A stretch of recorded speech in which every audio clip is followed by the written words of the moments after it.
하나님 말씀은 사도행전 6장입니다.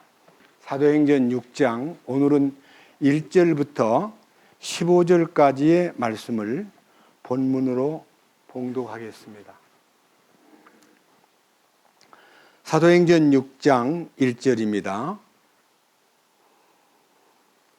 그 무렵에 제자들의 수가 크게 늘어났는데 그리스 말하는 사람들이 자기들의 과부들이 날마다 주는 배급에서 빠짐으로 히브리 사람들에게 불평을 터뜨리니라.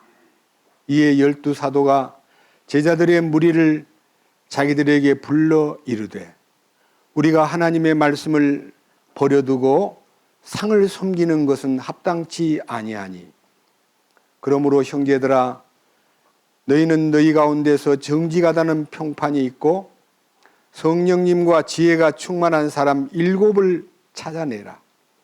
우리가 이 일을 그들에게 맡기고 오직 우리는 계속해서 기도와 말씀 사역에 전념하리라 하니라.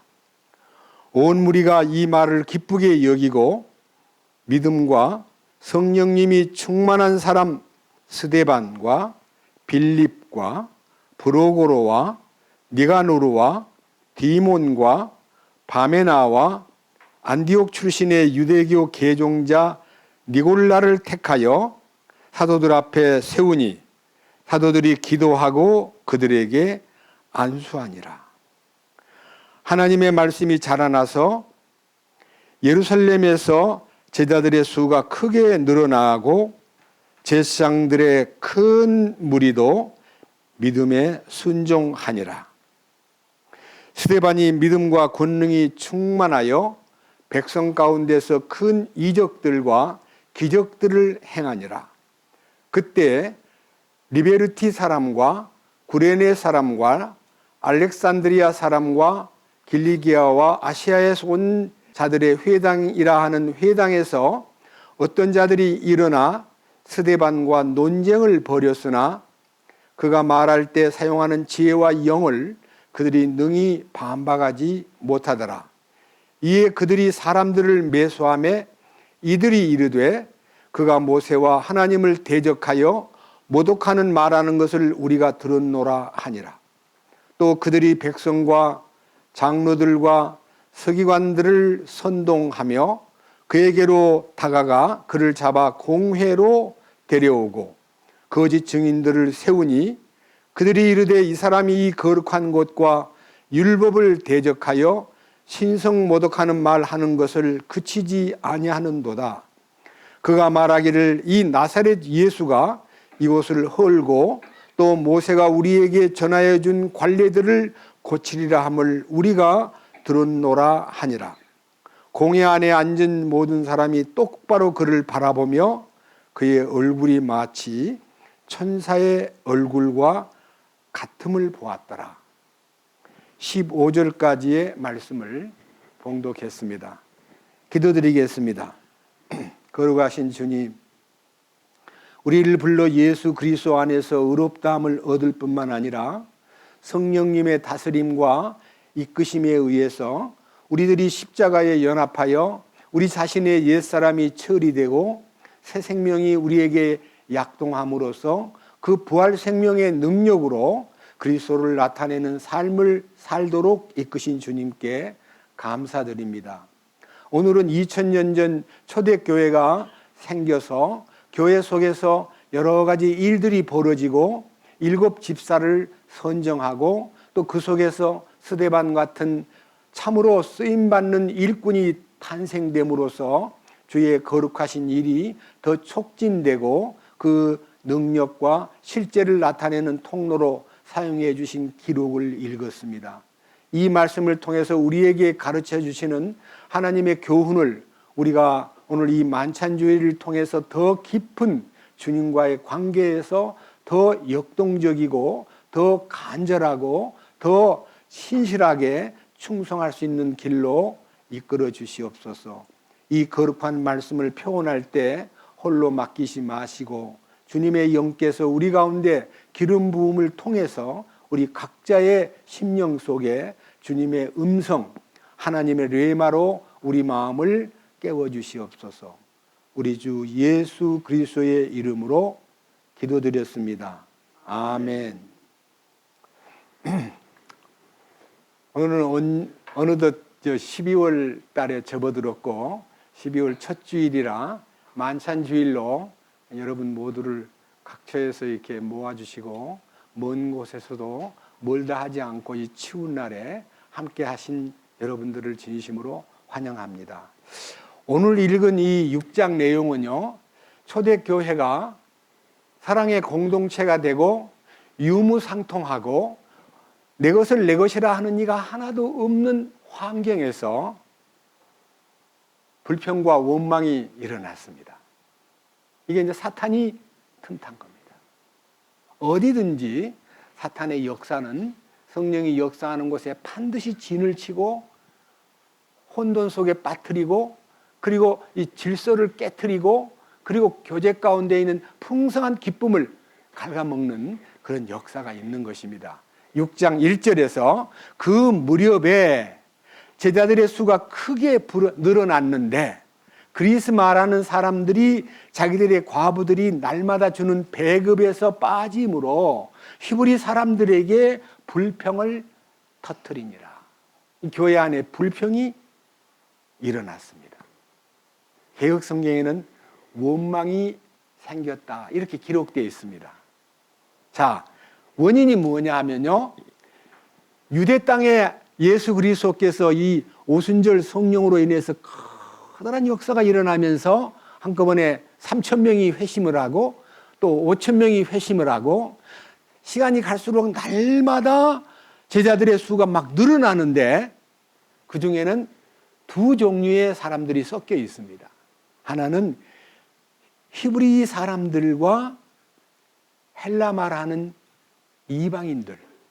유대인은 유대인인데 외국에 살다가 오순절 때 들어와 가지고 은혜를 받고 교회를 떠날 수가 없으니까 우리는 우리 땅으로 가렵니다라고 그러지 않고 그 오순절 초대교회에 같이 이렇게 연합을 해가지고 이제 막 섞여 있는 거예요. 쉽게 말하면 외국인들이 상당히 많이 섞여 있는 거예요. 유대인들로서 외국에 나가서 헬라 말만 하는, 그러니까 헬라 말하는 사람이라는 말은 그들이 이방인처럼 속은 유대인의 피가 흐르고 있지만 말은 헬라 말을 하는 사람들이 섞여 있는데 그 중에서 교회가 과부들에게 특별한 방법으로 공개하고 돌봐주는 일들이 그때도 있었습니다. 그런데 이 일을 유대인들이 사람이 많다 보니까 공정하게 사람들을 공급해 줘야 되는데 자꾸만 느낄 때 헬라 사람, 이 그리스 말하는 사람들이 말도 잘 안 통하는 데다가 약간 좀 이렇게 줄 서 있는데 좀 이렇게 자기들을 소홀히 취급하고 배급에서 자꾸 빠지는 것이 공급을 해주는 곳이니까 빠지는 것을 느낀 나머지 야, 우리를 이상하게 좀 이렇게 천대하는 것 같아. 뭐 교회가 뭐 이래? 이러면서 불평이 자꾸 번지다 보니까 이제 교회 안에 이게 이제 사도들의 귀에까지 들어갔습니다. 자, 우리는 성령이 충만한 교회라 할지라도 인간적인 자기에게 조금 소홀히 한다든지 자기를 조금 더 잘해주지 않는 사람이 생길 때 사랑이 있는 교회가 뭐 이래?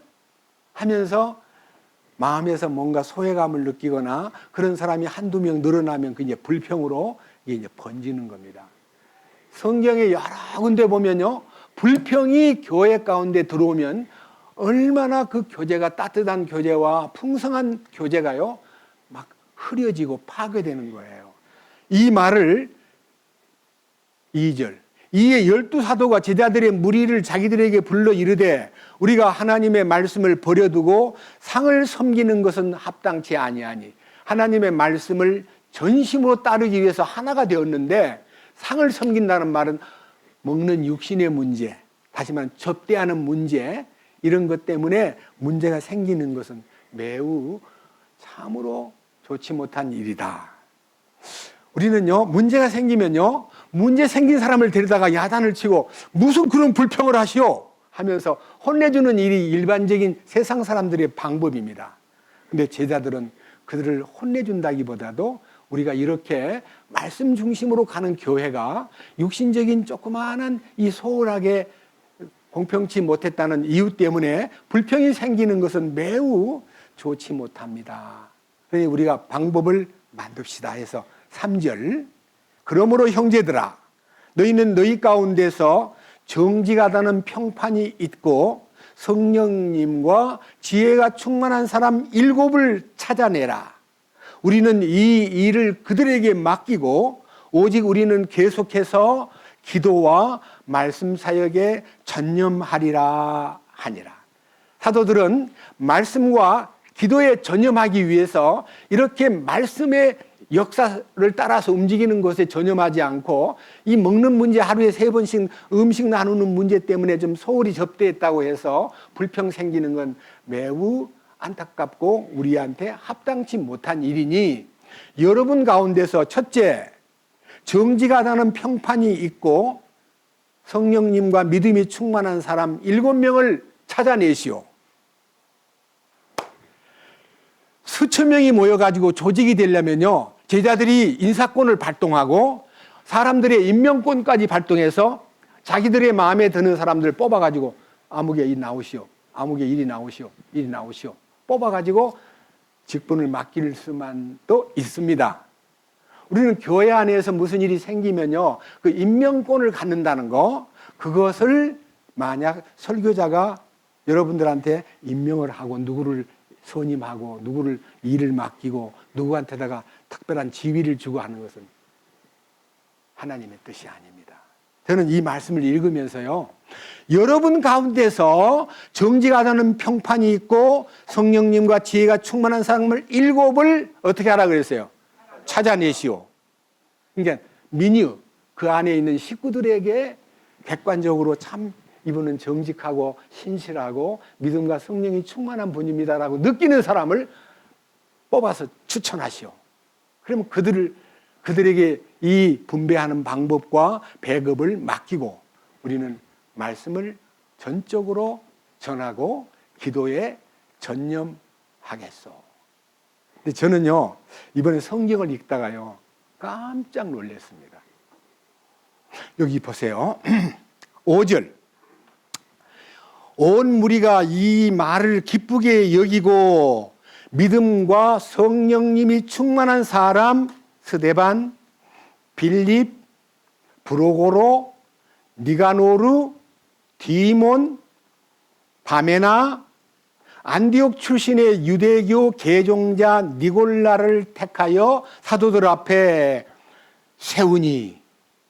자, 여기에서요, 저는 성경을 수십 번 봤는데 그냥 이름만 스데반이 있고 빌립이 있고 브로고로가 있고 니가노르, 디몬, 바메나, 니골라 이렇게 7사람이 그냥 예사롭게 들렸는데요, 이거를 놓고 계속 읽는 동안에 이들이 도대체 어느 출신인가를 알아보려고 여러 가지 정보를 뽑아보니까요, 전부 다 헬라파 유대인이에요. 히브리파 사람이 하나도 없어요. 이름이 전부 다 헬라식 이름이에요. 깜짝 놀란 거예요. 자, 그러면요, 숫자로 보면 히브리파 사람이 훨씬 숫자가 많고 12제자가 전부 다 히브리인들인데 헬라파라는 것은 외국에서 온 사람들이에요. 예? 여러분, 외국에서 온 사람들의 특징이 뭔가 아세요? 얼굴 색깔이 조금씩 달라요. 왜? 외국에 나가서 결혼을 하다가 보니까 이방 사람하고도 결혼해서 애를 놓고 하다 보면요, 얼굴이 순수하게 뭔가 달라요.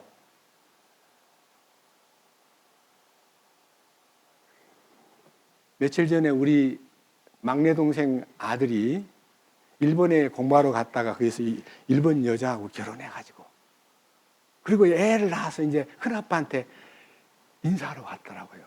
근데 마스크를 쓰고 있을 줄은 몰랐는데 마스크를 벗자 하고 마스크를 딱 벗겨보니까요, 며느리가 얼굴이 이쁘장한데 좀 이색적이에요. 그래서 일본 사람 같지는 않아요. 그래서 어찌 된 거냐 하고 물었더니 아빠는 카나다 사람이고 엄마가 일본 사람이래요.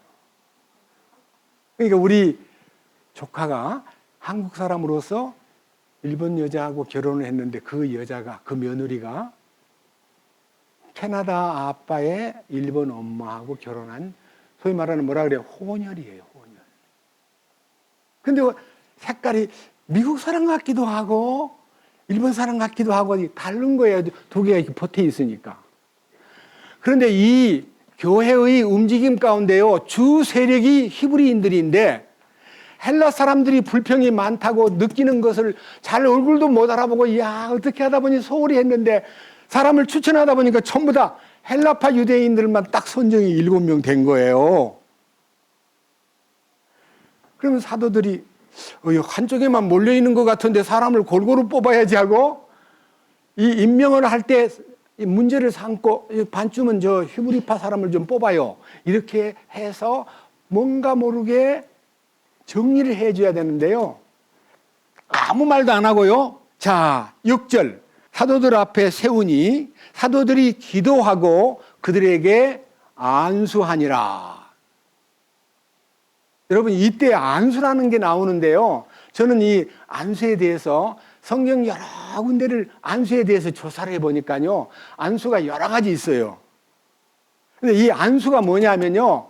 그 사도들이 무슨 권위가 있다고 안수를 해가지고 제가 여러분한테 함부로 안수 안 합니다. 왜? 함부로 안수를 하는 건 성경에서 금지했습니다.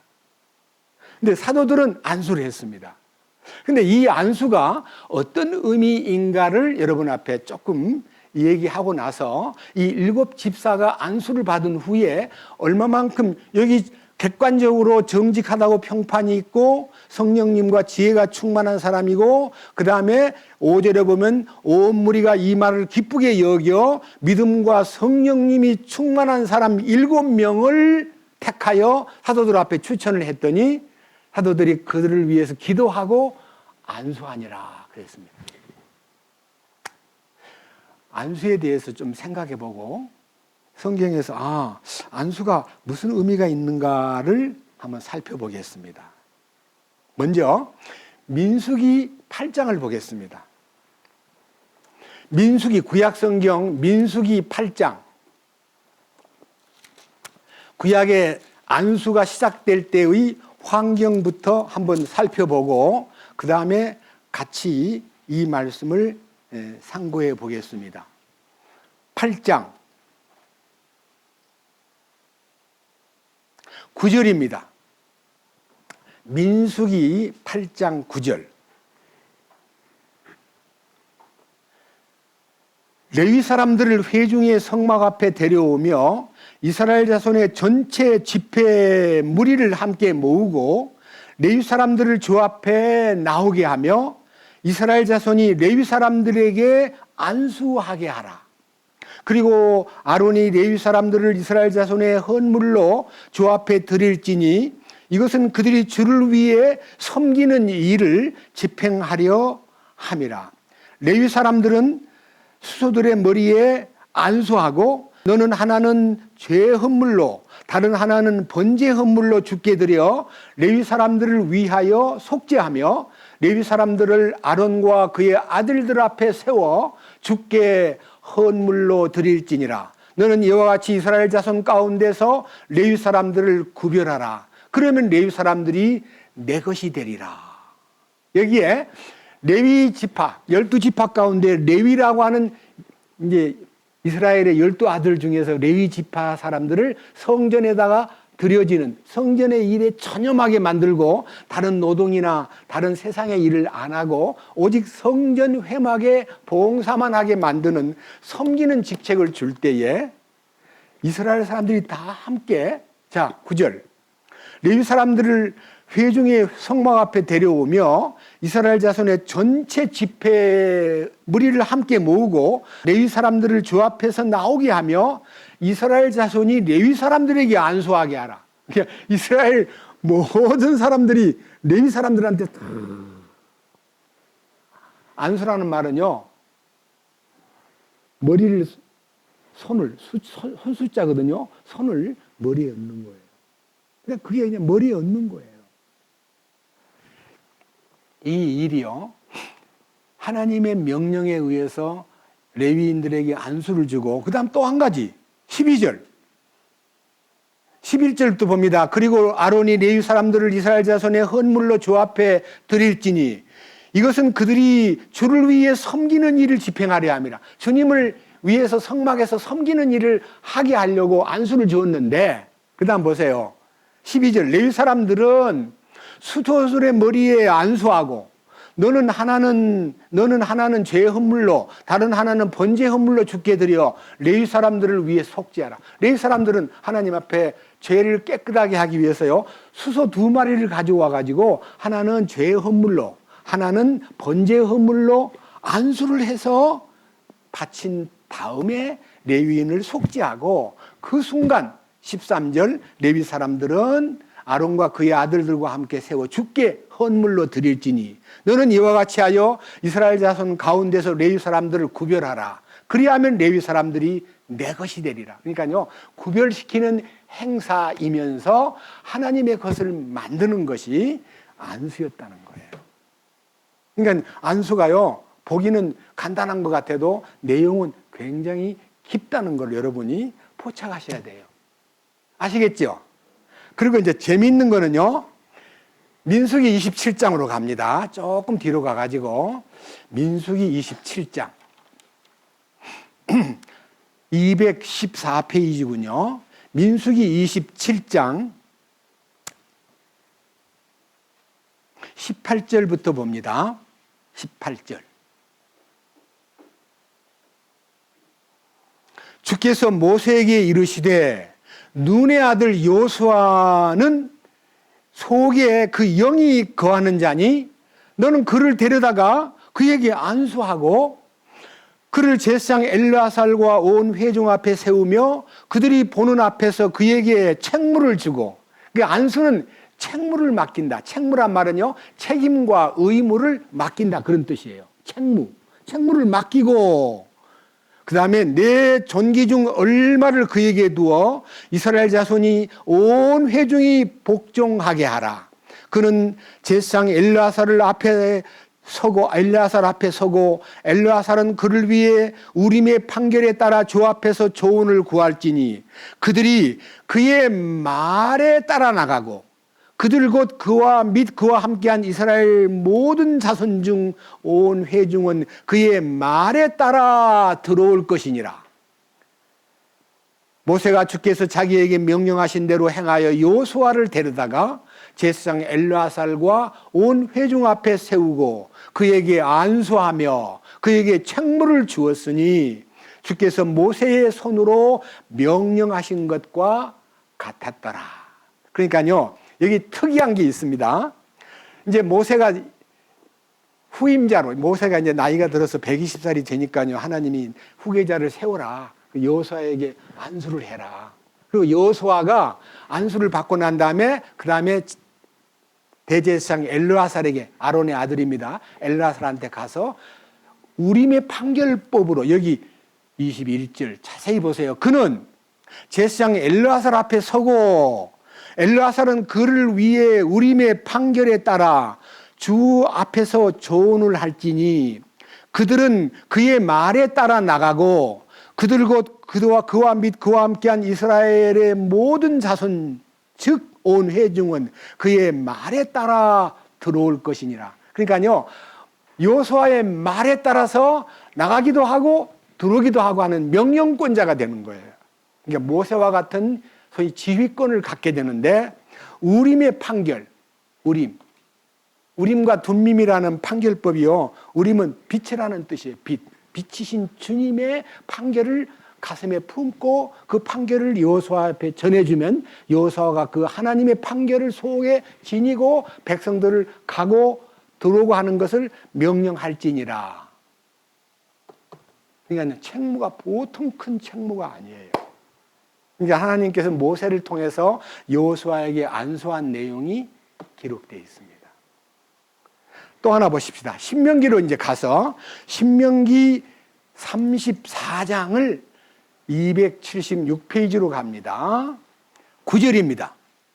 모세가 눈의 아들 여호수아에게 안수하였으므로 그에게 지혜의 영이 충만하였더라. 이스라엘이 주께서 모세에게 명하신 대로 여호수아의 말에 귀를 기울였더라. 이제 모세가 죽어요. 여기 34장 1절 제목이 뭐라고 되어 있죠? 모세가 느보산에서 이제 세상을 떠난 거예요. 그 다음에 이제 여호수아가 이스라엘 민족을 거느리고 이제 요단강을 건너기 직전인데요. 벌써 안수를 함으로써 지혜의 영이 충만하고 또 주께서 모세에게 명령하신 대로 이제 여호수아의 말에 귀를 기울이는 그 민중들이 되었다. 그래서 이제 권위가 나타난 거예요. 이게 안수에는 그런 뜻이 있다는 것을 여러분 앞에 알려드립니다. 아시겠죠? 그러니까요. 자, 우리가 이제 사도행전에 또 한 번 안수에 대해서 한번 13장으로 한번 가보겠습니다. 사도행전 13장. 사도행전 13장은요, 200페이지입니다. 1절. 사도행전 13장 1절. 198페이지군요. 13장 1절. 이제 안디옥에 있던 교회에 어떤 대언자들과 교사들이 있었으니 곧 바나바와 니게르라는 시몬과 구레네의 루기오와 사분 영주 헤롯과 함께 양육받은 마나행과 사울이더라. 그러니까요, 주님의 일을 위해서 모여진 많은 인물들이 여기 같이 모여 있는데 그 중에 제일 후배가 사울이에요. 사울이 늦게 구원을 받았기 때문에 여기 자 2절 그들이 주를 섬기며 금식할 때에 성령님께서 내가 바나바와 사울을 불러서 시킬 일을 위해 그들을 내게로 구별하라 하시니 그들이 금식하며 기도하고 그들에게 뭐를 했습니까? 안수한 뒤에 그들을 보내니라. 누구를 안수했습니까? 바나바와 사울을 불러 시킬 일을 위해서 그들을 내게로 구별하라. 성령님께서 내가 일을 시키기 위해서 특별하게 구별한 사람이야. 그렇게 안수를 하게 하고 그들을 세계 최초의 선교 1차 여행에 바울과 바나바가 떠나는 거예요. 그러니까 안수는 무슨 뜻이냐면요, 일을 맡기고 성령으로 충만하게 하는 하나의 컨펌, 확인이에요. 그래서 7 집사가 이제 성령의 소위 말하는 성도들이 뽑아가지고 객관적으로 정직하게 평가를 받고 있고 믿음과 성령이 충만할 뿐만 아니라 지혜가 충만한 사람을 7명을 뽑았는데요. 이 7명이 여기 성경에는 기록이 안 돼 있지만요, 7 집사라고, 초대교회의 7 집사라고 불려요. 그럼 집사는 무슨 일을 해야 되느냐? 이 교회 안에서 이제 수많은 사람들이 모인 속에 사실은 그 조직 속에요, 7명은 12제자들 말고 7명은 부족한 숫자예요. 옛날 성경 모세 시대면 1000부장이 있고 100부장이 있고 50부장까지 있고 10부장까지 있었어요. 예? 10명 단위의 한 사람, 50명 단위의 한 사람, 100명 단위의 한 사람, 1000명 단위의 한 사람, 이렇게 마치 무슨 부대를 꾸밀 때 연대 무슨 뭐 각종 뭐 중대 소대가 있듯이요, 이렇게 다 많이 뽑았는데 이 초대교회는 7명밖에 뽑지를 않았어요. 그게 집사예요. 그래서 제가요, 이 7 집사의 역사를요, 많은 방법으로 성경을 뒤지니까요, 스데반하고 이 빌립이라는 집사는 이름이 크로즈업 돼가지고요, 굉장히 큰 일을 해요. 나머지 5명은 별로 이름이 없어요. 성경에 더 이상 이름이 나오지도 않아요. 그런데 우리가 다음 성경 6장 하반부와 7장 전체를 스데반 얘기로 꽉 차 있고요, 8장에 들어가 보면요, 사울이 막 핍박을 가세하는데 그 속에서 빌립이 일어나가지고 사마리아에 전도를 하는 굉장히 놀라운 전도자로서 크로즈업 되고, 그 다음에 후스네시를 전도하는 사람이 빌립이라는 집사님이셨어요. 그러니까요, 제가 볼 때 이 집사의 직분이 섬기는 직분인데 이 섬기는 직분을 충실히 하니까요, 주님이 사도들의 위치에 거의, 이름은 사도들이 아니지만요, 사도들의 위치와 대등한 복음 전도자로서의 역할을 감당하는 걸 볼 때에 지극히 작은 일에 충성한 사람을 주님이 큰 일을 시킨다는 것을 깨닫게 됐어요. 여러분 아시죠? 이 일이 무엇을 의미하는가를 성경적으로 한번 규명을 해보겠습니다.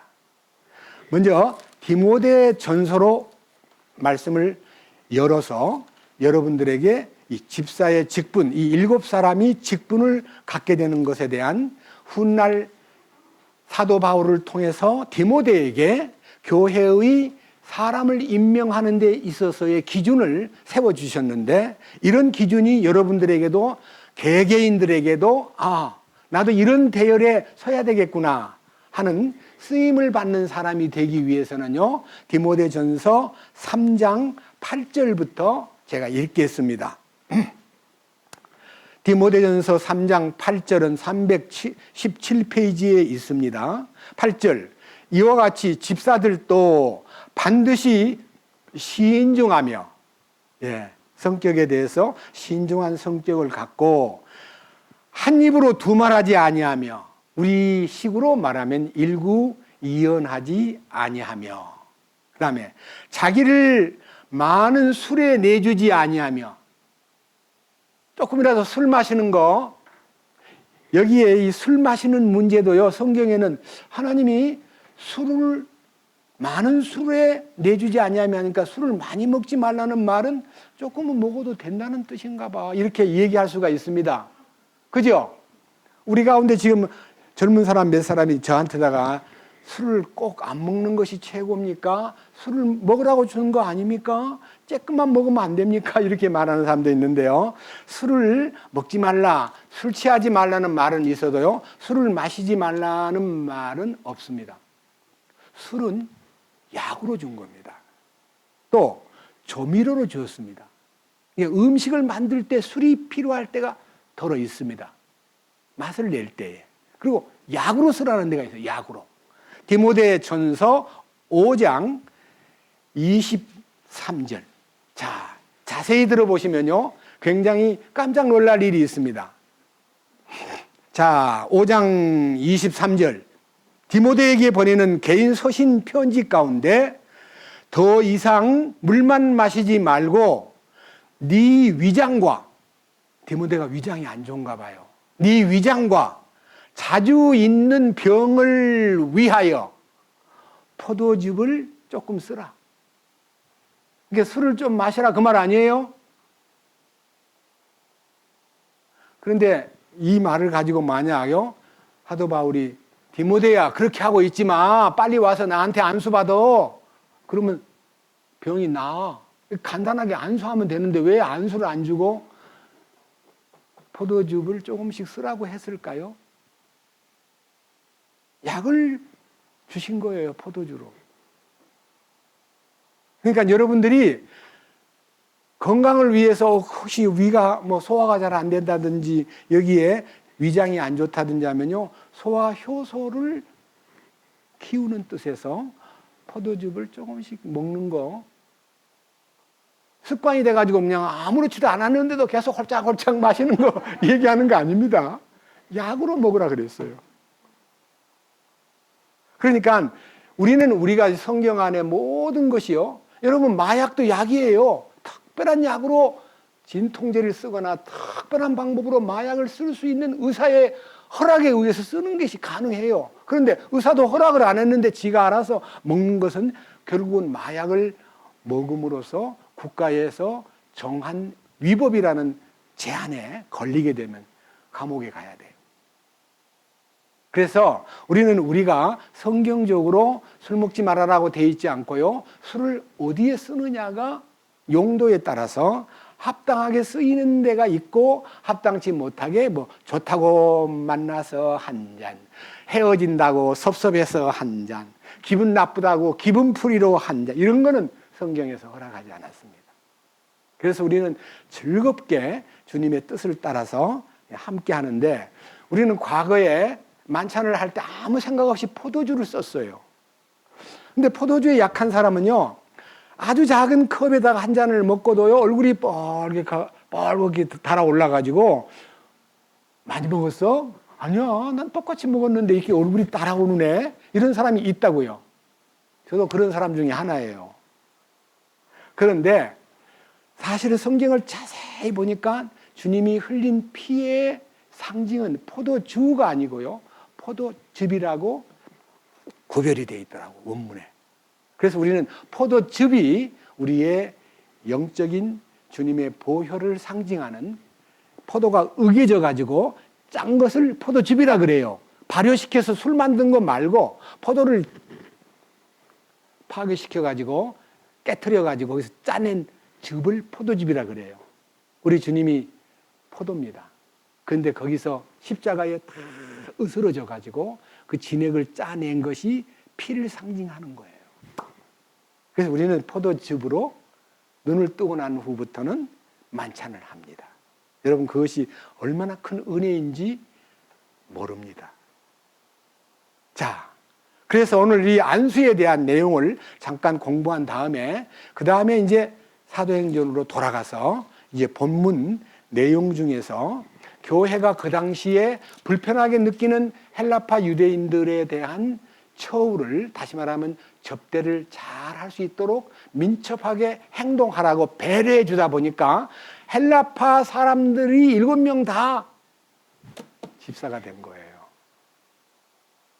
그것이 너무너무 신기하게 느껴지고 사도들은 그 일을 성령의 이끄심이라고 믿고 그들을 임명을 했어요. 그리고 나서 그 이후에 그 일들로 인해서 교회가 어떻게 흘러가는가를 디모데전서 아까 보던 성경을 통해서 확인을 해보겠습니다.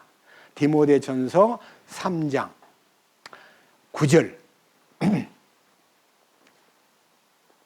3장 9절입니다. 8절부터 다시 읽습니다. 이와 같이 집사들은 반드시 신중하며 한 입으로 두말하지 아니하며 자기를 많은 술에 내주지 아니하며 더러운 이익을 탐내지 아니하며 순수한 양심 속에 믿음의 신비를 간직한 자라야 할지니라. 아까 믿음과 성령님이 충만한 7명을 찾아내라 그랬는데 여기에 믿음의 비밀을 간직한 자. 여러분, 우리는 믿음의 신비가요, 정말 큰 뜻이 있어요. 이 믿음의 신비가 어디에서 시작되냐 그러면요, 넘기지 말고요, 1장 14절로 갑니다. 1장 13절과 14절을 읽겠습니다. 사도 바울의 간증입니다. 내가 전에는 신성 모독하는 자요, 핍박하는 자요, 해를 끼치는 자였으나 도리어 긍휼을 얻게 되면 내가 믿지 아니하는 가운데서 알지 못하고 그것을 하였기 때문이니라. 우리 주의 은혜가 그리스도 예수님 안에 있는 믿음과 사랑과 함께 넘치도록 풍성하였도다. 사도 바울이 자기가 과거에는 신성 모독자요, 핍박하는 데 앞장섰고 많은 그리스도인들에게 해를 끼치는 자였고 그런 악질적인 인간이 주님의 긍휼을 힘입어 내가 알지 못하고 행한 과거의 죄를 다 용서해 주셨는데 그 용서가 14절에서 우리 주님의 은혜가 그리스도 예수님 안에 있는 믿음과 사랑, 예수님 안에 있는 믿음과 사랑. 그러니까요, 예수님 안에는 믿음, 사랑만 있는 게 아니고요, 예수님 안에 믿음이 있는 거예요. 그 믿음이 우리에게 선물로 주어진 거예요. 그 사랑이 우리에게 부어진 거예요. 그러니까요, 우리 믿음은 예수 믿음이에요. 여러분이 믿는 믿음은 전부 다 희미한 믿음, 변덕스러운 믿음, 잘 식어버리는 믿음이에요. 근데 우리 믿음은 믿습니다. 아무리 해놨다가도 그 다음날 되면 또 식어버려요. 근데 주님 안에 있는 믿음은요, 그 믿음이 내 안에 오면은요, 영원히 흔들리지 않는 거예요. 아시겠어요? 지금 우리 가운데도요, 예수님의 보혈을 주님 주신 믿음으로 탁 받아들이고 그 사랑을 받아서 영원한 속죄를 받았구나. 이제는 주님의 은혜로 주님의 십자가에 연합되었음을 갈라디아 2장 20절을 통해서 내가 믿게 되었고 그 믿음 안에서 사는 사람은요, 휴거에 대해서 걱정을 안 해요. 그런데 자기가 열심히 믿은 사람은 내가 휴거가 되려나? 그게 잘 걱정이 돼요. 이런 사람이 있어요. 자기가 믿는 믿음을 가진 사람은 장래 약속이 과연 이것이 내 것이 될까 하는 데 대한 의심이 조금씩 일어나요. 근데요, 여기 한번 보세요. 14절. 우리 주의 은혜가 그리스도 예수님 안에 있는 믿음과 사랑과 함께 간신히 나타납니까? 넘치도록 나타납니까? 넘치는 거예요. 이거를요, 나의 잔이 넘치나이다. 이렇게 간증할 수가 있어요. 예? 아시겠어요? 넘치도록 풍성한 거예요.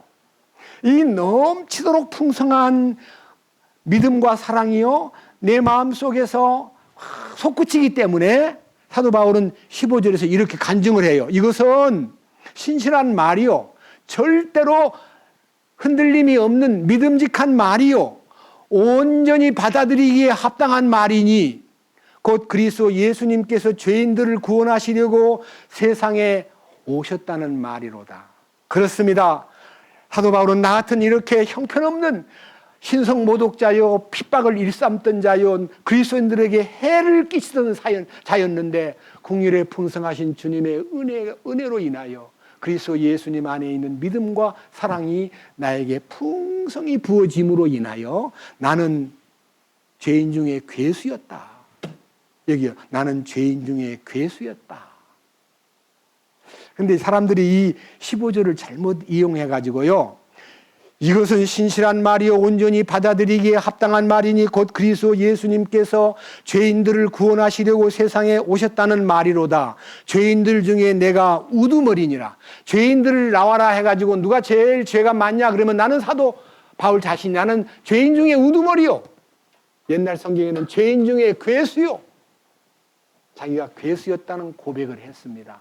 죄인 중에 괴수도 주님 주신 긍휼과 은혜와 믿음과 사랑에 의해서 이렇게 변화가 됐다는 거예요. 이렇게 자기가 과거에 형편없는 인간이었는데 주님의 은혜로 내가 이렇게 변했소라고 하는 이 말을요, 다른 건 안 있고요, 뭐라고 얘기하냐면, 아니 사도 바울도 죄인 중에 괴수라고 했는데 뭐 너희들이 구원받았다고 죄 안 짓고 산다고? 이 형편없는 인간들이네, 교만 덩어리네. 아, 구원받아도 죄인이야. 구원받아도 죄인이에요? 과거 얘기를 하는 거예요, 자기가. 구원받으면 죄인이에요, 의인이에요? 의인이요. 의인의 반열에 들어온 거예요. 그런데 문제는요, 의인의 반열에 들어오면서 살아가면서 죄 짓는 의인들이 돼서는 안 돼요. 아시겠어요? 근데 죄를 안 짓는 비결은 뭐예요? 주님의 풍성한 믿음과 사랑과 주님의 능력이 나타날 때 주님을 나타내는 거예요. 예? 우리는 과거에 못 모르고 나를 나타내려고, 내가 뭐 똑똑하다고, 내가 좀 괜찮다고, 내가 좀 잘났다고, 내가 많이 배웠다고, 내가 좀 이쁘다고, 내가 남들보다 좀 능력이 특출하다고 뭘 나타내려고 노력을 했어요. 근데 그것이 주님의 거룩하심과 위대하심과 통치권 앞에 딱 섰을 때요, 나는 너무 비천한 이 우주 가운데 아주 미물인 것이 딱 발견되면요, 저절로 겸손해지는 거예요. 저절로. 예? 저절로 납작 엎드리게 되는 거예요, 그분 앞에. 그분 앞에 엎드리고 나면 사람들 앞에도 어떻게 돼요? 엎드리게 돼요. 사도 바울은요, 다메섹 도상에서 주님이 직접 나타나가지고 사울아, 사울아, 네가 왜 나를 핍박하느냐? 가시채를 뒷발질하는 것이 네게 고생스러운 일이구나 하고 질문을 하니까요, 바울이 주여 니시옵니까? 나는 네가 핍박하는 예수다. 사도 바울은 평생도록 자기가 스데반인을 죽이는 일에 앞장서고 예수 믿는 사람 잡아다가 감옥에 집어넣고 다메섹에 있는 예수 그리스도인들을 잡으려고 가다가 주님을 만난 다음에 자기가 예수를 핍박한 적이 한 번도 없었으나 예수 믿는 사람을 핍박한 것이 예수님을 핍박한 일이었구나 라고 알았기 때문에 사도 바울은 예수 믿는 사람이 바로 예수구나, 그걸 안 거예요. 사도 바울은 예수 믿는 사람이 바로 예수님이구나. 예수님은 자기를 믿는 사람을 자기같이 여기는구나. 그걸 알았기 때문에 사도 바울은 중간에서 그 말썽 많고 사고치고 음란하게 행동하고 고소고발하고 분열이 되어서 엉망이 된 고린도 교회를 향해서 한 번도 성질을 내고 나쁜 놈들 어떻게 구원받은 사람이 그따위로 살아? 이렇게 꾸짖거나 그리스도인들을 문제 삼지 않고요. 간청하노니 너희가 하나님의 성전인 것과 하나님의 성령이 너희 안에 거하시는 줄을 알지 못하느냐? 너희는 값을 주고 산 몸이에요. 너희가 그런 일을 해서 되겠소? 이렇게 간절한 마음으로 사랑으로 그들을 권고했기 때문에 죄인 중에 괴수니까 자기가. 고린도 교회가 교회를 아무리 죄를 지어도 자기보다 더 죄를 지은 게 아니니까. 자기는 괴수니까. 죄인 중에 가장 우두머리니까. 그 은혜를 힘입어 죄사함 받은 자기는 고린도 교회를 더 국률로 더 인자하게 더 사랑으로 대하니까 고린도 교인들이 확 뒤집어지는 거예요. 그래서 고린도 후서를 보면요 회개를 하는 거예요. 우리는 우리 교회 가운데 문제 있는 사람 있으면 불러다가 야단치는 교회 아닙니다. 당신 어떻게 그 모양이요? 어디가 그저께 분열을 일으키고 떠들고 말이 많소? 당신 그러려면 나오지 마시오. 우리 교회가 그런 교회입니까? 예? 여러분 우리 교회 가운데 누가 마음에 안 든다고 당신 우리 교회 나오지 마시오. 당신 같은 사람 필요 없어. 그런 말 할 수 있는 사람이 있습니까? 없습니까? 아니 저가 그렇게 할 수 있습니까? 물어봅시다. 저가 그런 말 할 수 있는 사람 자격이 있습니까? 왜 말을 안 해요? 없어요. 제가 감히 누구를 보고 나오지 말라고 그렇게 말할 수가 있습니까? 사도 바울도 고린도 교회가 그렇게 문제가 많아도 여러분 고린도전서를 샅샅이 읽어보시면요 얼마나 애정 어린 표현이 많은지 몰라요. 간청하노니 간절하게 말한다. 너희가 하나님의 거룩한 자녀라는 것을 알지 못하느냐? 어떻게 빛과 어둠이 함께 사귀겠느냐? 그리스도와 벨리알이 어찌 하나가 되겠느냐? 아주 간절한 마음으로 사랑으로 쏟아부으니까 고린도 교회 교인들이 뒤집어져 가지고 회개하는 것을 보게 됩니다. 아시죠? 우리는 꾸짖고 야단치는 게 아니라 초대교회에 불평불만이 있다고 해서 그들을 쫓아내는 게 아니라 그들을 더 뒷받침해 주기 위해서 헬라파 유대인들이 많이 청거된 것을 아무런 마음에 문제를 안 삼고 안수를 해서 책무를 맡겼습니다. 그 책무를 맡긴 일로 인해서 디모데전서 3장 자 이제 9절부터 다시 봅니다. 순수한 양심 속에 믿음의 신비를 간직한 자라야 할지니라. 이 사람들도 먼저 시험해 보고 그 뒤에 책망받을 것이 없는 것으로 드러나면 그들이 집사의 직무를 수행하게 할지니라. 여러분 혹시 여러분들 교회에서 안수 집사라는 말 들어봤어요? 안수 집사 들어보신 적 있죠? 안수 집사는요 계속 집사 수행을 해요. 보통 임명한 집사는요 한 1, 2년 하다가 좀 이렇게 희미하거나 봉사에 충실치 않으면 그만두시오. 다음에 봅시다 하고 잘라낼 수도 있어요. 근데 안수 집사는요 평생 안수 집사예요. 언제까지냐면 장로가 될 때까지. 그래서요 우리 노인들 중에서 70, 80이 다 될 때까지요 안수 집사를 평생 하는 분 더 있어요. 예? 저희 교회도 있었어요. 안수 집사님. 안수 받은 집사님이에요. 그러니까 집사로 평생 안수를 받았기 때문에 집사 직분을 내려놓지를 못해요. 여기 보세요. 11절. 이와 같이 그들이 아내들도 반드시 신중하며 헐뜯는 자가 되지 아니하며 맑은 정신을 가지고 있으며 모든 일에서 신실한 자라야 할지니 집사의 아내도 테스트를 하라. 집사의 아내가 신중하지 못하거나 남을 헐뜯는 말을 하거나 맑은 정신을 갖고 대하지 않거나 신실하지 않을 때는 그 집사님 임명을 보류해요. 교회에서. 그러니까요 둘이 신실해야 돼요. 근데 이런 사람 들어있죠. 그 형제님은 참 괜찮은데 자매님이 말이 많아. 자매님이 자꾸만 거짓말하는 것 같아. 자매님이 자꾸 경솔한 것 같아. 그러면 남편이 집사가 못 돼요. 이 교회에서 그렇게 했어요. 그런데요, 오늘날 교회는요, 그렇게 믿음과 순수한 양심 속에 믿음의 신비를 간직한 자를 집사를 세워야 되는데요. 아니요.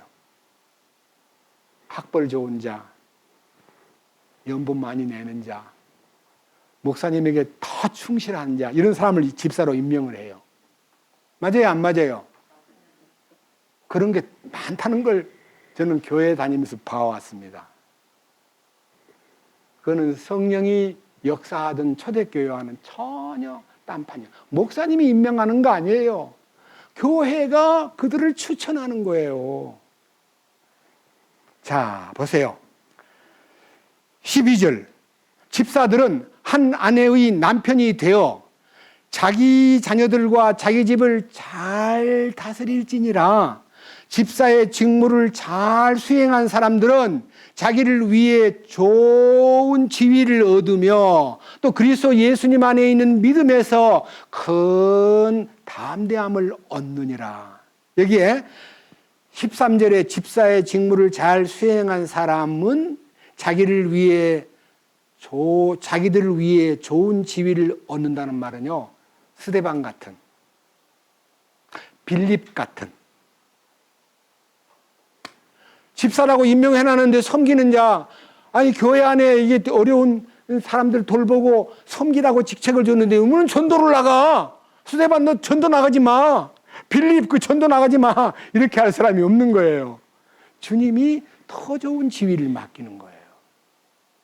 근데 제가요, 성경을 이렇게 이제 읽다 보니까 궁금해가지고 여러 사전에 위키백과를 비롯해서 여러 컴퓨터 사전에요, 7집사 이름을 다 쳐봤어요. 했더니 브로고로라는 여기 세 번째 집사가 있는데요. 브로고로, 스데반, 빌립, 브로고로. 이 브로고로라는 사람도 기록이 좀 있어요. 뭐라고 나와 있냐면요, 이 브로고로는 헬라파 유대인으로서 사도 요한이 요한복음을 기록할 때 요한이 나이가 많았어요. 서기 90년에 이 요한복음이 기록됐거든요. 근데 그 기록을 할 때 옆에 앉아서 배설을 해줬다. 기자로. 요한이 계시받은 내용을 글로 옮길 때 브로고로가 옆에서 글을 썼다는 거예요. 굉장히 신임을 받았어요. 브로고로가. 그리고 이 브로고로로 인해서 축복이 이제 점점 확장되니까요, 나중에 정년에는요, 어느 커다란 지역의 주교, 감독으로 임명이 됐어요. 브로고로가. 그런 교회사의 흔적이 있고요. 비잔틴 문화에 많은 그림이 나오는데 사도 요한과 옆에서 성경을 기록하는 브로고로의 그림도 또 있어요. 그만큼 이 브로고로라는 사람은 신실하게 자기 집사의 직무를 다 함으로써 집사의 직무를 잘 수행한 사람들은 자기를 위해서 좋은 지위를 얻고 그리스도 예수님 안에 있는 믿음에서 큰 담대함을 얻느니라. 그러니까 그 믿음이요, 담력을 다 만들어내는 믿음. 나는 주님 주신 믿음으로 담대하게 세상을 이겼습니다. 주님 주신 믿음으로 나는 조금도 흔들림이 없습니다 하고 간증할 수 있는 우리 모두가 되셔야 하는 거예요. 그래서 우리는 이 믿음을, 주님 주신 믿음을 간직한 사람으로서 믿음의 신비도 간직하고 그리스도 예수님 안에 있는 믿음을 누리면서 이 자기 위치를 잘 지킴으로써 섬기는 직책이라는 게 얼마나 고상하고 아름다운가를 우리는 성경적으로 자기가 파악을 하고, 우리는 우리에게 주어진 섬기는 일이 어디에 있나. 여러분, 이 교회 안에서 이 소위 말하는 우리는 숫자가 별로 많지 않기 때문에 여기서 뭐 집사를 임명하고 장로를 임명하고 이런 건 안 합니다만은요, 주님이 필요하다고 느끼면요, 이를 이렇게 통해서 사람들이 쓰임을 받는 것이 보여요. 자연스럽게 보여요. 심지어는 우리 앞에 나와서 찬양하는 사람들도 처음에는 한 5명 서 있었는데 요새는 10명이 넘어요. 자연스럽게 픽업이 돼요. 자기가 그 일에 충실하다 보면 주님이 그 일에만 맡겨 있지 않고 그 일을 통해서 그를 키우시는 거예요. 아시겠죠? 주님이 키우시는 방법에 대해서 성경적으로 한번 기도하겠습니다. 기도하면서 찾아보겠습니다. 에베소서 4장으로 가보겠습니다. 에베소서는요, 조금 앞으로 넘겨서 292페이지입니다. 292페이지 11절. 그분께서는 더러는 사도로, 더러는 대언자로, 더러는 복음 전도자로, 더러는 목사 겸 교사로 주셨으니, 교회 안에는 일꾼들이 임명된다 그 말입니다. 그런데 그 일꾼들은 12절, 그 일꾼들을 왜 세웠느냐? 사도가 왜 필요하며, 대언자가 왜 필요하며, 복음 전도자가 왜 필요하며, 목사가 왜 필요하며, 교사나 집사가 왜 필요한가? 이것은 11절에 있는 이 직책은 성도들을 완전하게 하고 섬기는 일을 하게 하며 그리스도의 몸을 세우게 하려 하심이라. 세 가지. 성도들을 더 풍성하게 만드는 역할. 두 번째는 섬기는 일을 하게 만드는 거. 세 번째는 그리스도의 몸을 건축하는 거. 이게 목적이다. 그래서요, 직분을 맡은 사람이 몸을 건축하는 게 아니라 몸을 막 헐어내고 몸을 파괴시키는 일을 하면요, 그놈 직분을 맡은 사람이 아니에요. 그래서 우리는 이 교제가요, 다 튼튼하게 엮어지고 건축되는 것이 주님의 목표예요. 그로 인해서 13절 마침내라는 말은 결론이에요. 마침내 우리가 다 믿음과 하나님의 아들을 아는 것에서 하나가 돼요. 여기서 먼저 뭐가 하나가 돼야 돼요? 믿음에서 하나가 돼야 돼요. 그 다음에 믿음에서 그 다음에 뭘로 가야 돼요? 하나님을 아는 것도 하나가 돼야 돼요. 근데 우리 가운데 지금 아직까지는요, 처음 오신 분들이나 처음 와서 여기 말씀을 들은 지 얼마 안 되는 분은요, 메시지와 이 말씀에 하나가 못 돼가지고요, 고민이 되는 사람들이 있을 거예요. 왜? 이해가 안 될 수 있기 때문에. 저한테다가 지금 메시지도 오고 몇 사람이 그런 일에 대해서 항의하는 소리를 들었는데, 왜 이 교회는 방언에 대해서 말하지 않습니까? 두 번째, 왜 신유의 은사에 대해서 아픈 사람 있으면 기도해주고 안수하고 해야 되는데 왜 신유의 은사에 대해서 말하지 않습니까? 물어보는데요, 저는요, 여러분 앞에 다시 말씀드립니다. 이 영적인 은사가 풍성해지면요, 신유의 은사는 뒤따르는 거예요. 이 육신에 병든 사람을 놓고 막 실험을 하는 게 우리가 할 일이 아니고, 영적으로 생명이 솟구치면 건강도 좋아져 버리는 거예요. 아멘이요, 아멘 아니에요?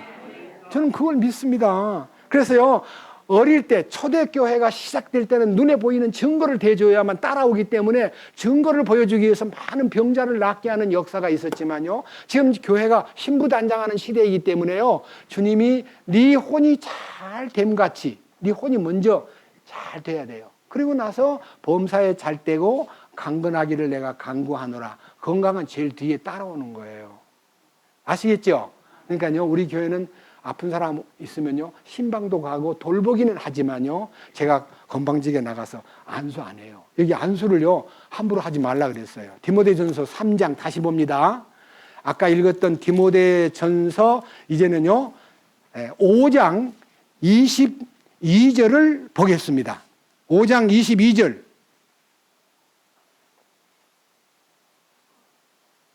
(5장 22절) 보셨습니까? 디모데전서 5장 22절. 아무에게나 선뜻 뭐 하지 말고, 아무에게나 선뜻 내키는 대로 안수하지 말고, 다른 사람들의 죄들에 참여하지 말며, 다른 사람이 잘못하면 거기에 대해서 뭐 이러쿵저러쿵 하고 같이 달라붙지 말며, 그 다음에 뭐라 했어요?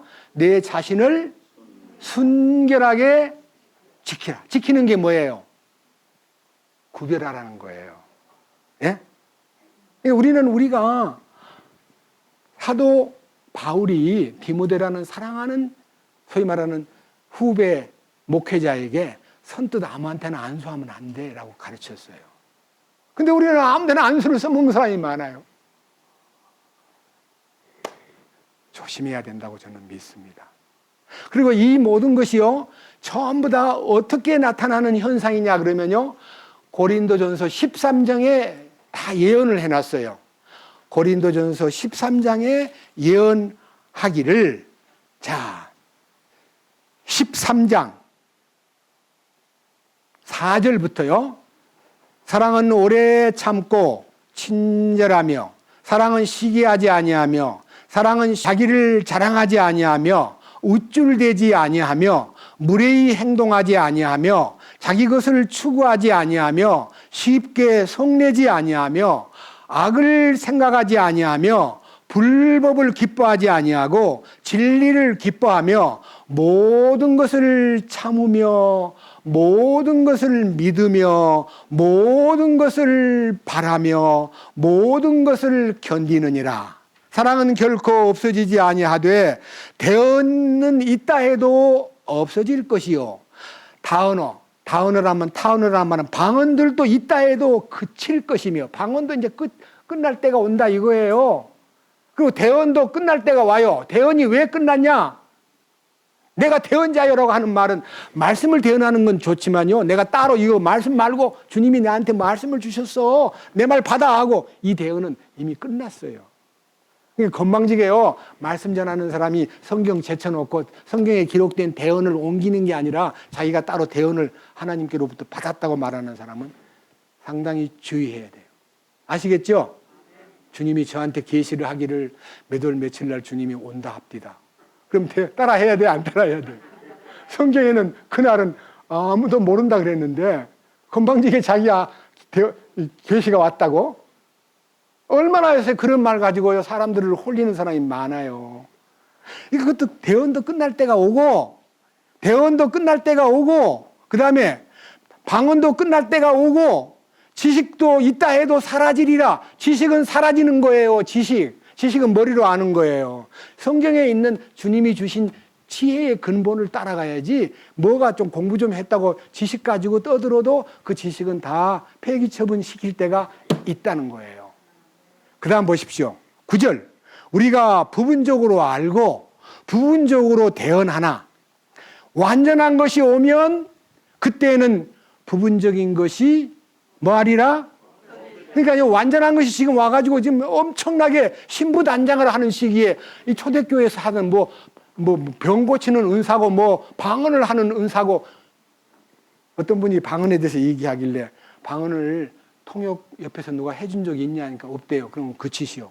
성경에는 방언 통역이 없으면 잠잠하라고 했고 1만 마디 방언보다 5마디 깨달은 마음으로 말하는 것이 더 유익하다고 성경을 말했기 때문에 방언에 통역이 없으면 그 방언은 가짜 방언일 수도 있습니다.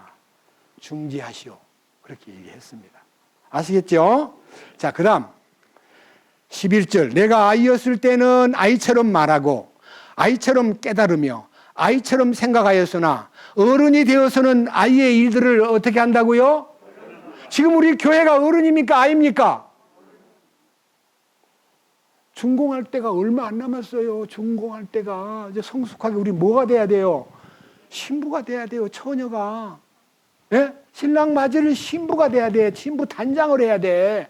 이 시기에 우리가 애기 얘기를 자꾸 꺼내가지고 교회 안에 들어와가지고 자기가 믿는 것과 아는 일이 하나가 돼야 되는데 믿음도 하나가 안 되고 아는 것도 하나가 안 돼가지고 자꾸만 이렇게 비틀어진 소리를 하면요, 그 사람은 돌볼 책임이 있습니다.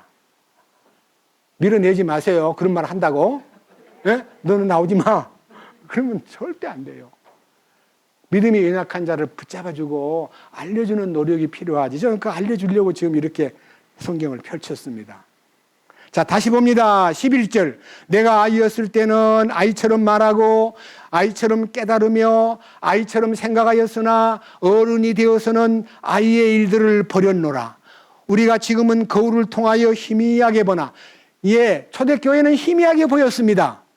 그러나 그때가 되면, 어른이 되면 얼굴과 얼굴을 마주대하여 보며 내가 지금은 부분적으로 알았으나 그때는 주께서 나를 아신 것 같이 나도 알리라. 예, 주님이 아시는 것이 다 열려가지고 주님이, 그래서 우리는 찬송가에도 125장 뭐라고 되어 있어요?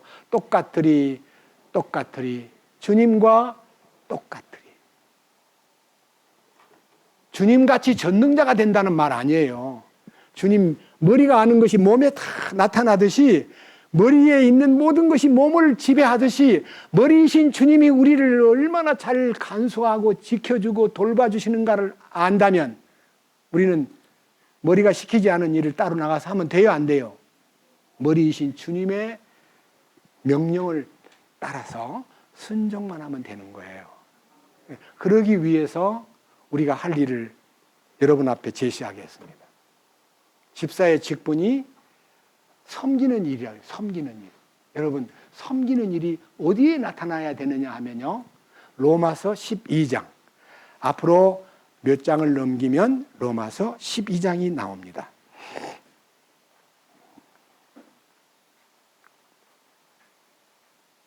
로마서 12장, 시간이 없기 때문에 4절부터 읽습니다. 우리가 한 몸에 많은 지체를 가지고 있되 모든 지체가 같은 직무를 가지고 있지 아니하나니. 자, 저를 주목하십시오. 제가 지금 사지백체가 이렇게 있습니다.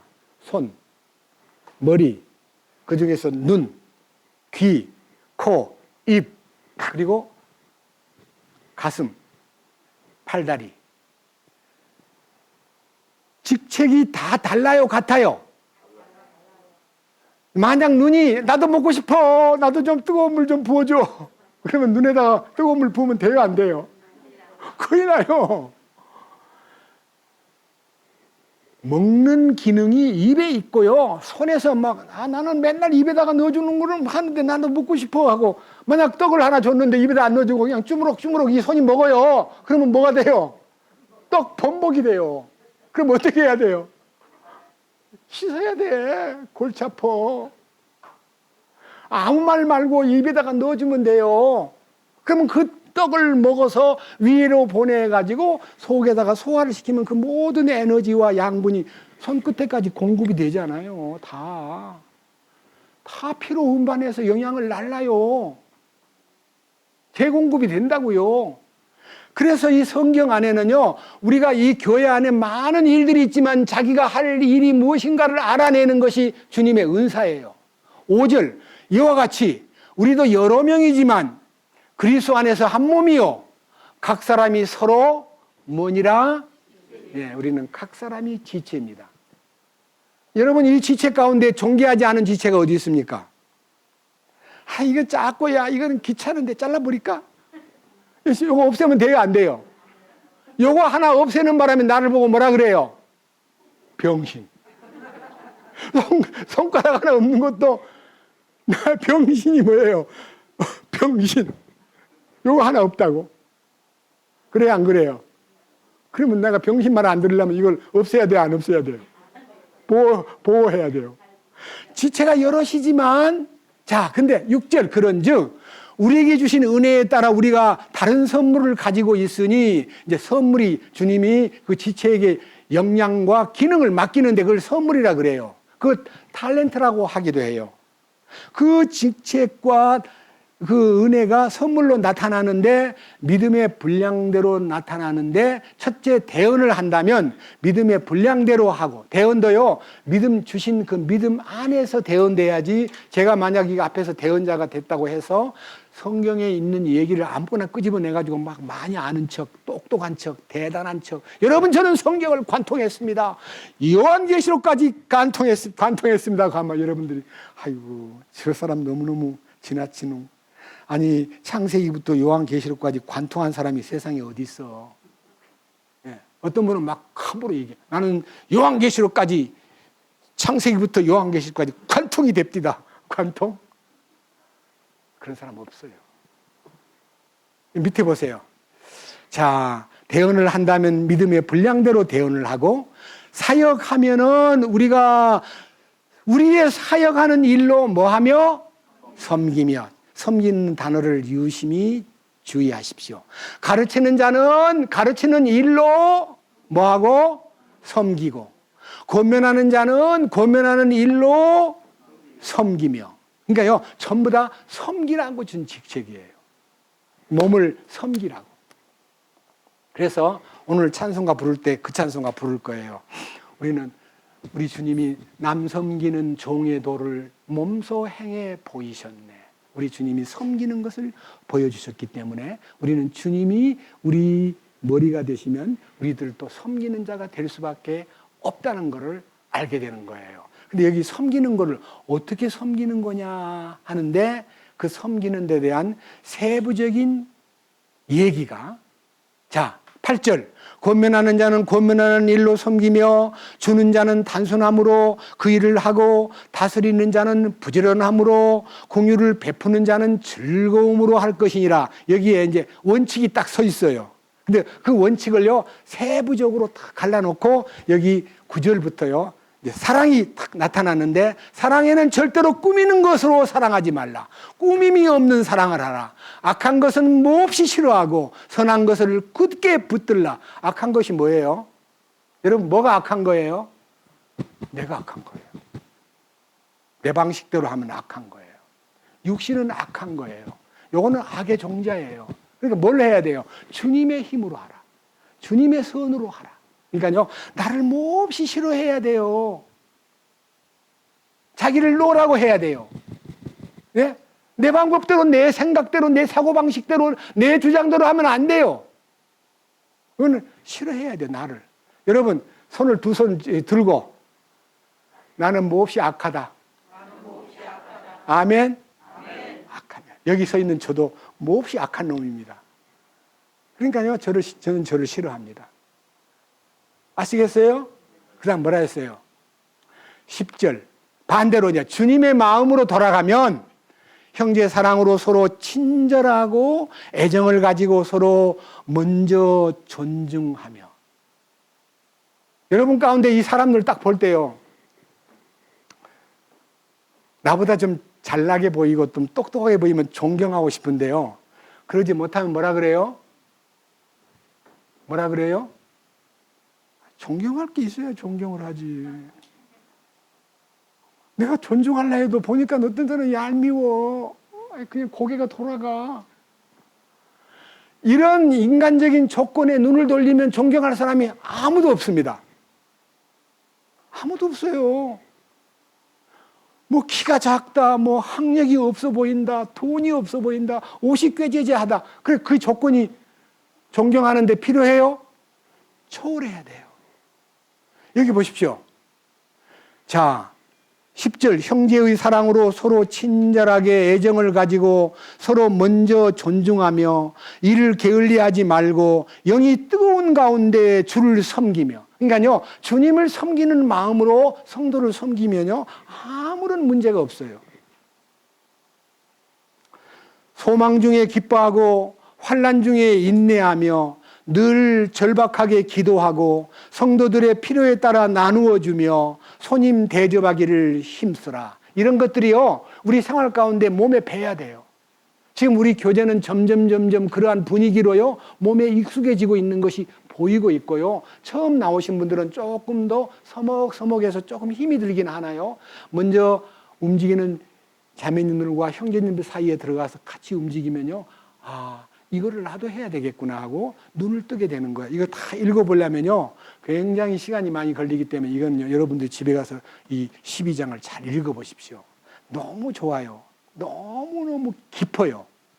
그래서 여기에요 함께 해야 될 일이요, 자 13절. 성도들의 필요에 따라 나누어 주며 손님 대접하기를 힘쓰라.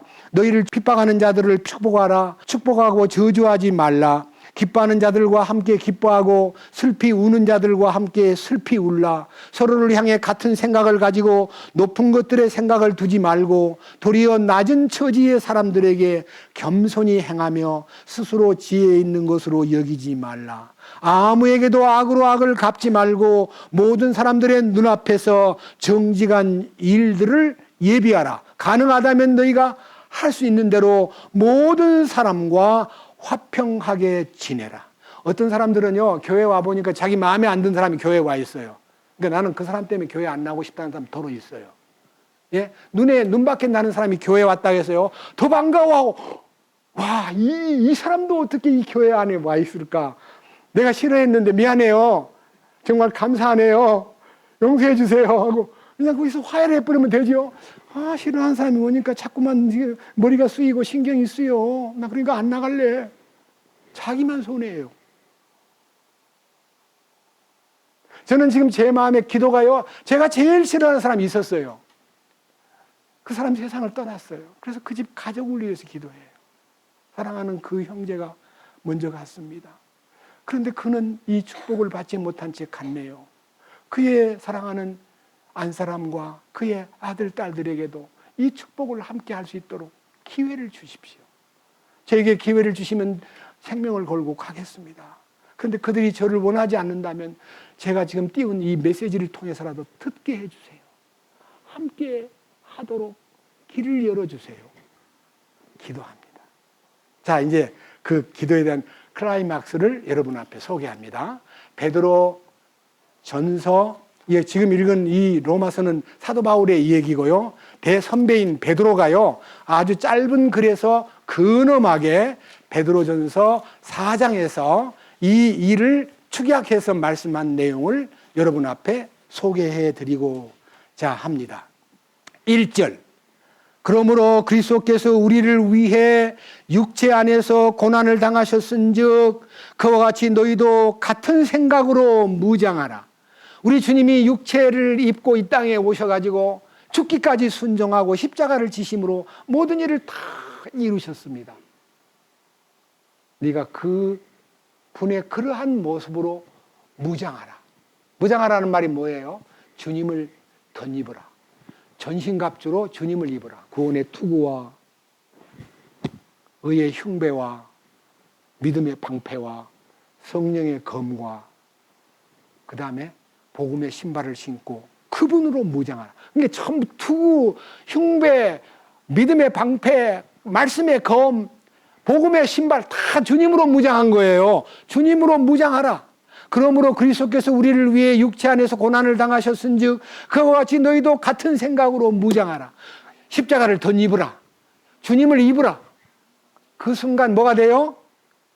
육체 안에서 고난을 당한 자는 주님의 내 육신 안에다가 그분을 덧입고 나면 무슨 일이 벌어져요? 죄가 끝나는 거예요. 죄가. 그러니까 내가 죄를 끝내는 게 아니고 그분이 내 안에서 죄를 끝나게 해주는 거예요. 죄가 그쳤나니. 예? 그치단 말이 뭐예요? 우리말로 말하면 스탑이에요. 중지. 죄가 끝나는 거예요. 그러니까 우리가 어떻게 돼요? 2절. 그런즉 그는 육체 안에서 남은 생애를 더 이상 사람들의 정욕에 따라 살지 말고 오직 하나님의 뜻에 따라 살아야 하리라. 그러니까요, 나머지 내가 옛날에는 내 뜻대로 내 방법대로 내 생각대로 내가 왕노로 됐지만 주님이 내 안에 왕으로 오시니까 나는 내 생각대로 못 사는 거예요. 주님이 노라고 하시니까 안 돼. 그러면 주님이 안 돼 그러는데 아니요, 좀 해볼랍니다. 그렇게 좀 눈 좀 감아주세요. 그렇게 할 수 있어요? 그건 건방진 사람이에요. 밑에 보세요. 3절. 우리가 색욕과 정욕과 과음과 환락과 연회와 가증한 우상 숭배 속에서 걸어 이방인들이 하고자 하는 말을 행한 것이 우리 삶의 지나간 때로 우리에게 뭐하도다? 과거로 막 끝내는 것이 너무너무 만족합니다. 과거가 끝난 걸 감사합니다.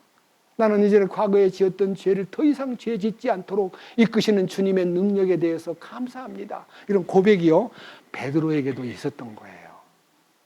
그 다음 보세요. 4절. 이 점에서 이방인들이 너희가 자기들과 함께 다름질하지 아니하여 그와 같은 극한 방탕에 이르지 아니함을 이상히 여기고 너희를 칭찬합니까? 비방합니까? 예, 저 친구야 한잔 하자 하니까 나는 끊었어 그랬더니 그래? 놀라운 일이네? 이러지 않고 아유 자식 병들었구만, 미쳐도 단단히 미쳤구만, 이렇게 비방을 해요. 비방받는 사람 돼야 돼요. 세상 사람한테 비방받는 사람. 그것 때문에 여기 지난날에 색욕과 정욕과 과음과 환락과 연애와 가증한 우상 숭배와 이방인의 뜻을 따라 마음껏 세상에 빠져 살던 내 모습이 딱 중지된 것을 보고 나를 이상한 사람을 취급해도 섭섭해요? 기뻐요? 기뻐야 돼요. 밑에 보세요. 5절, 그들은 사한 자와 죽은 자들을 심판할 준비가 되신 분에게 회개 보고를 하리라. 나중에 모두가 다 주님 앞에 가면 자기가 산 지난날의 과거를 자기 입으로 다 결산을 해야 돼요. 자기가 행한 과거의 모든 죄를 자기 입으로 다 토설해야 돼요. 거기 가서 심판대 앞에서. 오늘날 부흥사들이 막 지난날의 죄를 회개하라 토설하라는 얘기는 잘못된 거고요. 심판대 앞에 가면 자기가 지은 일생 동안 지은 죄를 자기 입으로 다 토설해야 돼요. 거기 가서. 이 땅에서는 주님을 만날 때 과거를 주님이 내가 기억지도 않겠다. 다 깨끗하게 했다. 그러면 그것이 끝이에요. 근데 나중에 심판대 앞에 가서 막 남 욕하고 막 온갖 방법으로 죄 짓던 사람은 자기 그 과거를 다 하나님 앞에 토설해야 돼요. 여러분, 누가 되렵니까? 토설하는 사람이 되렵니까? 패스. 여러분, 누가 되려고 해요? 여기 있잖아요. 6절. 이런 까닭에 죽어있는 자들에게도 복음이 선포되었나니 이것은 그들이 육신으로는 사람들을 따라 심판을 받으나 영으로는 하나님을 따라 살게 하려 함이라. 사람처럼 심판을 받았으나 영으로는 구원받은 사람이 여러 군데 고린전서에도요, 간음을 하고 죄악을 짓고 하면요, 하나님이 육신은 심판하고 영은 주 예수의 날에 구원 얻게 하려 함이라는 말씀이 있듯이요, 노아의 날 방주 예비할 동안 많은 죽은 아벨 대신 태어난 셋의 후손들이 여호와의 이름을 불렀고, 그 여호와의 이름을 불렀던 그 무리들이 노아가 방주를 지을 때 함께 합류해서 이를 돌보지 않고 세상 사람들하고 똑같이 가인의 후손들과 연합을 해서 악한 짓을 많이 했기 때문에 홍수 때 다 죽었어요. 홍수 때 다 죽었어요. 그것이 BC 5천년경. 아담은 BC 6천년경이고요. 노아는 BC 5천년경이고요. 아브라함은 BC 4천년경이고요. 다윗은 BC 2000년경이고 연대가 있어요. 노아 시대가 BC 5000년 시대에 죽었던 셋의 후손들이요, 주님이 노아의 날 방주 예비할 동안에 주님 그들에게 찾아가서 그들을 끄집어내요. 그때 예수님 때부터 5000년 전에 노아 홍수 때 심판받았던 셋의 후손들이요, 주님 십자가에서 마지막 음부에 갔을 때 그들을 끄집어내요. 유대 민족들은 2000년 동안 예수 죽인 죄값을 치르고 있어요. 우리는 알아야 돼요. 구원받은 성도가 의인으로 제대로 구별되게 안 살면 천년왕국 바깥에서 1000년 동안 엄청나게 슬피 울며 이를 가는 생활을 하게 돼요. 이 가운데 한 명이라도 천년왕국에서 제외돼가지고 주님 앞에서 나는 구원을 받았는데 왜 나를 여기다 두세요? 주님이 이렇게 말씀하세요. 네 행위를 네가 알렸다. 네 그때 죽음에 연합하자는 말씀을 여러 번 들었어도 네 마음대로 살았잖아. 네가 그때 십자가에 처리되었다면 이 꼴을 당하지 않지. 이런 확실한 내용을 알려줌으로써 그는 울 수밖에 없고 이를 갈 수밖에 없는 거야. 이를 가는 게 뭐예요? 너무 분한 거예요. 누구한테 분하냐면 자기한테. 바보 멍텅구리. 왜 그때 얘기를 듣고 얼른 들어가서 함께 연합하지 않고 네 마음대로 했니? 이 바보 멍텅구리야. 슬피 울며 이를 가는 것은 자기의 무지를 원통하게 여기는 현장이에요. 여러분, 그런 사람 한 분도 없기를 주님의 이름으로 간청합니다. 자, 그 다음 보세요. 6절, 이런 까닭에 죽어있는 자들에게도 복음이 선포되었나니 이것은 그들이 육신으로는 사람들을 따라 심판을 받으나 영으로는 하나님을 따라 살게 하려 함이라. 오직 모든 것의 끝이 가까이 왔으니 그러므로 너희는 정신을 차리고 깨어 기도하라. 지금은 깨어 기도할 때요, 정신을 차릴 때라는 거 잊지 마십시오. 자, 이제 8절, 무엇보다도 너희끼리 뜨거운 사랑을 품으라. 여러분, 뜨거운 사랑이 어떻게 나타납니까? 첫 번째, 뜨거운 사랑은 허다한 죄를 덮는 것입니다.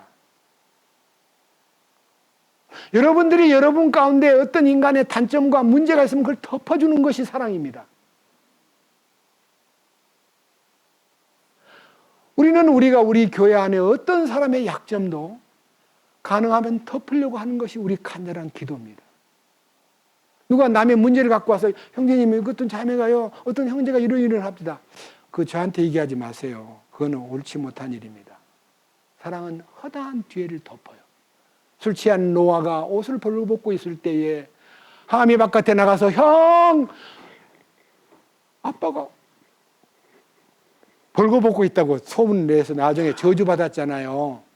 야벳과 셈은 그 아버지의 옷을 뒷걸음질 쳐가지고 그 아버지 하체를 덮었습니다. 허물을 덮는 사람은 복을 받고 허물을 들추는 사람은 저주를 받습니다. 자, 허물을 덮는 일이 우리 교제 가운데 가장 필요합니다. 저도 허물이 있습니다. 여러분이 저를 덮어주었기 때문에 제가 설교를 하고 있는 겁니다. 그 다음 보세요. 9절. 불평 없이 서로 대접하라. 네, 접대하기를 열심히 해야 됩니다. 자기만 꾸리고 자기만 잘 살고 자기만 잘 먹고 지내는 거 좋지 못한 일입니다. 어떻게 하든지 성도를 접대하십시오. 그 다음에 이제 10절이 열쇠입니다. 각 사람이 선물을 받은 대로 하나님의 여러 가지 은혜를 맡은 선한 청지기로서 따라해 보십시오. 서로 그 선물을 써서 섬기라. 돈으로 섬기라 그랬어요? 예? 주님 주신 선물로 섬기래요. 아까 풍성한 긍휼과 은혜 가운데서 그리스도 예수 안에는 믿음과 사랑이 충만한 믿음과 사랑으로 섬기는 거예요. 주님 주신 믿음과 사랑으로. 그 섬기는 방법 세부적인 겁니다. 11절. 누구든지 말하려거든 하나님의 말씀들을 말하는 것 같이 하고. 제가요 설교를 할 때 옛날에 한 30년 동안은요 설교를 엄청 잘하려고 노력을 했어요. 그러니까 말도 세련되게 어떻게 하면 이 표현을 잘할까, 어떻게 하면 이걸 아주 감동적으로 말할까 하고 연구도 하고요. 잘 원고도 써가지고 그다음에 이제 원고를 일주일 동안이면 저한테 설교를 만약 맡겼을 때 한 일주일 동안 시간 준다면 잠을 안 자면서 외웠어요. 원고 써가지고. 지금은 안 그래요. 말하려거든 뭐라 그랬어요? 하나님의 말씀을 말하는 것 같이 하고 그 다음에 누구든지 섬기려거든 하나님이 주시는 능력으로 하는 것 같이 그 일을 하라. 주님 주신 걸로 하라는 거야. 네가 뭐를 꾸며가지고 잘난 척하고 굴림하려고 하고 영웅시 되려고 하고 칭찬받으려고 하고 노력하는 거는 다 어리석은 계산이야. 주님 말씀을 그대로 말하고 주님 주시는 능력을 그대로 대변하고 이것은 모든 일에서 예수 그리스도를 통해서 하나님께 영광이 되고 그분을 향한 찬양과 그분을 향한 통치가 영원 무궁토록 그분의 통치 속에 있다는 걸 보여라. 예, 그분의 다스림 안에서 이런 말을 하고 있다는 것을 보여라. 이게 우리가 여러분 전체가 다 행해야 될 과제인 거예요. 아시겠죠? 만약요, 여기 앞에 나와서 노래 부르는 사람이 자기 목소리를 자랑하려고 나왔다면요, 그 목소리를 주님 이 교제 가운데서 하모니가 잘 되게 나 안 태어나고 아주 하모니가 잘 돼서 듣는 사람들에게 은혜가 되도록 해 주십시오라고 기도 안 하고 그냥 나는 괜찮은 목소리 하는데 저 자매가 너 목소리가 별로 안 좋아. 막 깨끗이 목소리 혼자 막 특출나게 태어나면요, 성가대장이 그 너무 목소리를 키우지 마시오. 좀 줄이시오. 우리는 자기를 드러내려고 찬양대 선 거 아니에요. 함께 어우러져 가지고 주님을 나타내는 거예요. 주님의 높고 위대하심을 나타내는 거예요. 저는 이 성경을 놓고 기도할 때 주님만 나타나도록 이끌어 주십시오.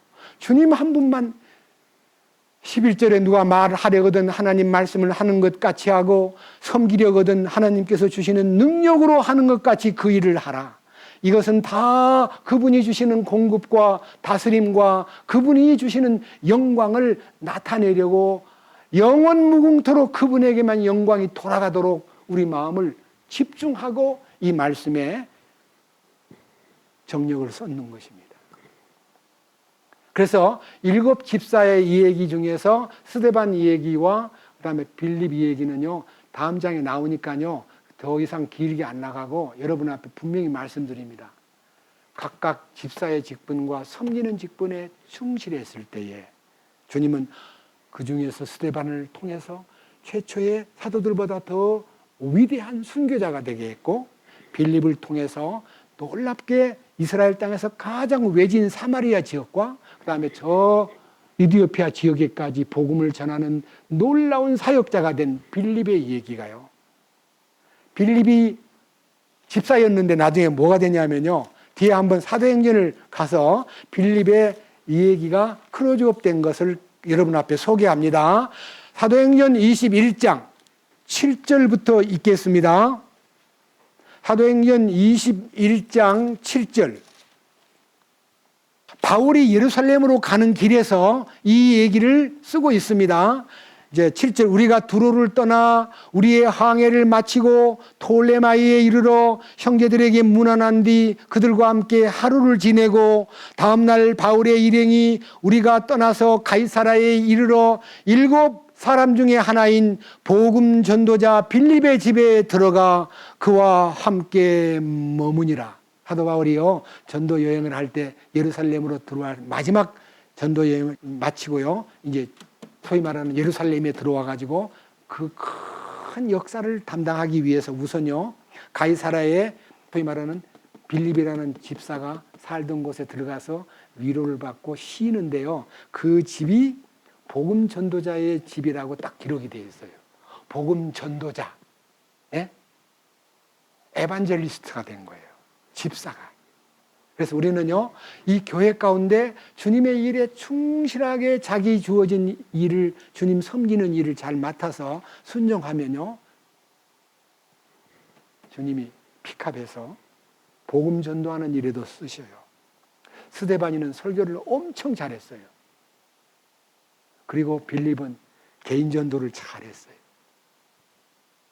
이 축복이 우리 가운데도 영향을 받고 이 축복 안에서 함께 순종하고 충성하는 여러분 되시기를 주님의 이름으로 간구합니다. 기도드리겠습니다. 주님 감사합니다. 오늘은 7 집사를 선택한 일에 대해서 교회가 시끄럽고 복잡할 때도 그 시끄러운 문제에 집중하지 않고 성령과 믿음이 충만한 사람을 세움으로써 그 수많은 무리들 속에 7 집사가 순종하고 충성함으로써 그들이 뒤이어 쓰임을 받는 복음 전도자가 되고 주님의 뜻을 따라서 큰 역사를 이룬 흔적을 볼 때에 감사드립니다. 우리들도 이 거룩한 대열에서 모두가 다 손님처럼 오지 않고 주인처럼 자기 위치를 찾고 지체로서의 기능을 발휘하여 주님이 기뻐하는 쓰임을 받는 도구들로 사용될 수 있도록 이끄시옵소서. 이 모든 것을 주장하시고 우리에게 이 사실을 열어주신 우리 주 예수 그리스도의 이름으로 감사드리며 기도드렸습니다. 아멘.